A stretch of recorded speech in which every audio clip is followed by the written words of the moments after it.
Naranasan mo na ba na walang nagbigay ng stars sa iyong content? Mayroon akong i-share sa inyo na mga tatlo na pointers. Alam nyo, ang pagbigay ng stars ay hindi ito hiningi. Respect policy of stars. Binibigay ito ng isang creator sa kapwa content creator bilang recognition sa kanyang high quality, organic, authentic, engaging, informational, and entertaining content. Hindi natin kailangan na humingi ng stars directly. Ipakita natin ito sa ating mga content. Una na pointers ay ugaliing magbigay ng pasasalamat. You should have that focus on gratitude. Pasasalamat sa nagpadala ng mga stars, o kung hindi pa ikaw napadala ng stars, ay yung nakipag-engage sa iyong video na palaging nag-engage sa iyo. Sabihin mo sa kanya na, alam mo, hindi ko ito nagawa na nag-iisa. Kasama ka sa success ko na nagkaroon ako ng earnings. Kasama ka sa accomplishment, achievements ko na ako ay nabigyan ng content monetization.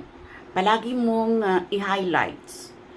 Focus mo ang pagbigay ng pasasalamat sa iyong mga viewers. Nagbigay ba na sila ng star o wala pa sila nakapagbigay, ay magiging kinagawian mo na, practices mo na you should have that gratitude in your heart and in your mind. Pangalawa ay encourage, motivational, inspirational thoughts to your audience or to your viewers. Palagi mong sabihin sa kanila, lalo na pag sila ay nagkaroon ng R at V na ang mga ganyan ay talagang mayroong expiration date. Mawawala rin yan.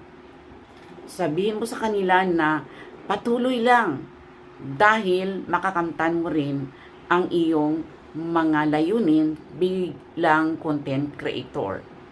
Always foster that encouraging thoughts and words of wisdom to your followers. Ikatatlo ay kailangan ikaw ay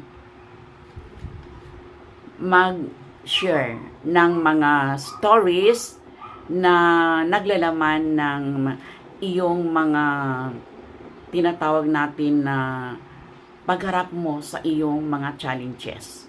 Share stories na ikaw ay nagkaroon ng mga sacrifices, mga great na challenges sa iyong pagiging content creator.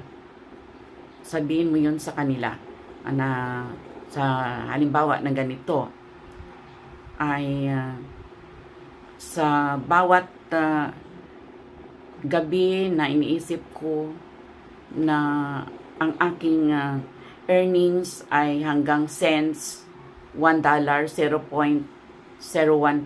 pa rin, ay ako ay umiiyak ng matahimik. They are going to relate to your sacrifices, to your challenges. Kaya kapag sila ay stay connected sa mga pangyayari sa iyo bilang content creator, ay sila ay magbigay sa iyo ng stars.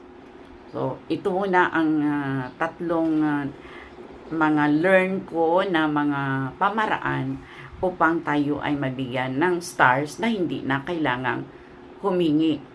Dapat ito ay ating iparamdam lamang sa ating mga audience na hindi sila nag-iisa kung anong man yung mga challenges na hinarap nila bilang content creator. To make a recapitulation, una, ugaliing magpapasalamat sa mga viewers, nagbigay man ng stars o hindi pa nakapagbibigay.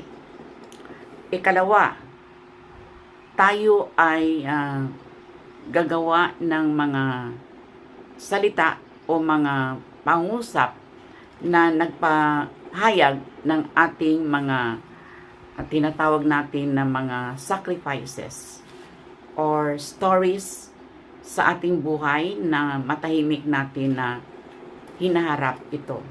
Kaya ang ganito natin na mga challenges ay dapat natin talagang bigyan ito ng pansin natin bilang content creators.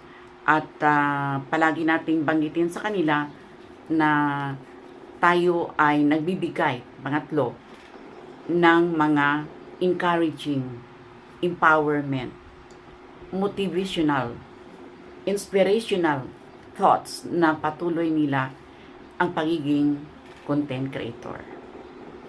Kung may natutunan kayo sa aking karanasan na naibahagi ngayon, ay maaari lang paki-likes, comment, and share my video sa ibang mga tao. I am your teacher vlogger, teacher na, vlogger pa. Teacher Bing, Erlinda Bing, Basilio Rindon, live and alive, somewhere here in Life is Here, Davao City. Mabuhay, magandang buhay, mabuting tao. Mabuhay, mabuting tao, magandang buhay. Long live, good person, good life. Long live, good life, good person, you. Signing off, Teacher Bing, Erlinda Bing, Basilio Rindon. Thank you for watching. Mabuhay!